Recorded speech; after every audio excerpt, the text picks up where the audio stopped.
এই খবরদার, তুই আমার স্পর্শ করবি না। আপনি আমার বিধবা বউ নাটকের শুরুতেই দেখা যায় বিধবা বউকে দেখতে আসে বরপক্ষ থেকে বর, বরের মা, বোন এবং বন্ধুলাবাই। তখন তারা দেখতে দেখতে এক পর্যায়ে বর বলে, মেয়েকে আমার খুবই পছন্দ হয়েছে, একেই আমি বিয়ে করতে চাই। তখন বিধবা বউ বলে, আপনি যে আমাকে বিয়ে করতে চান, আপনি কি আমার সম্পর্কে সকল কিছুই জানেন? তখন বর বলে, আপনার সম্পর্কে জানবো মানে কি জানবো? তখন মেয়ে বলে, আমার এর আগেও একটা বিয়ে হয়েছিল, সেখানে আমি 2 মাস সংসার করি। এরপর আমার স্বামী বিদেশ চলে যায় এবং সেখানে সে মৃত্যুবরণ করে। একথা শুনে বর বলে, আমি এই মেয়েকে কিছুতেই বিয়ে করব না। যেহেতু এর আগে বিয়ে হয়েছিল, এই বিধবা মেয়েকে আমি কখনোই বিয়ে করব না। তখন বরের মা বলে, না, এই মেয়েকেই তোর বিয়ে করতে হবে। তখন পাশ থেকে বরের বোন বলে ওঠে, না, এই মেয়েকে আমার ভাই কিছুতেই বিয়ে করবে না। আমার শিক্ষিত স্মার্ট ভাই, সে কখনো একটা বিধবা মেয়েকে বিয়ে করতে পারে না। এ বিয়ে কিছুতেই হতে পারে না।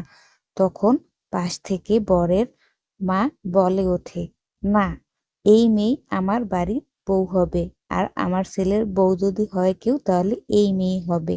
তখন বর বিয়ের জন্য রাজি হয়ে যায়।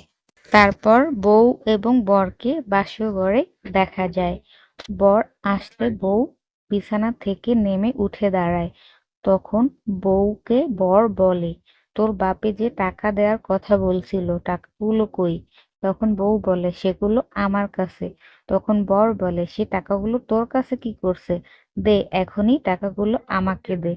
এবং টাকাগুলো বউ তাকে দিয়ে দেয়। এরপর বর বলে, তোর কানে গলায় যে গহনাগুলো আছে সেগুলো খুলে আমাকে দে। তোর আমার উপর কোনো অধিকার নেই। তুই আমাকে কখনো স্পর্শ করার চেষ্টাও করবি না, কারণ আমি তোকে স্বেচ্ছায় বিয়ে করিনি। তোকে আমার মা জোর করে বিয়ে করিয়েছে, এ পর্যন্তই সঠিক।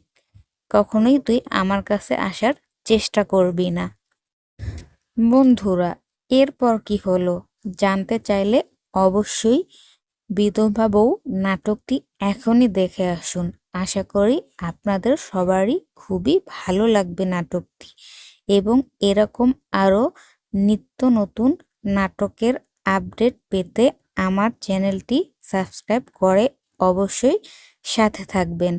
আর হ্যাঁ, কে কোন জেলা থেকে আমার চ্যানেলের ভিডিও দেখছেন কমেন্টের মাধ্যমে অবশ্যই জানাবেন। আর চাইলে আপনারা এই নাটকটি আপনাদের বন্ধুর সাথেও শেয়ার করে জানিয়ে দিতে পারেন।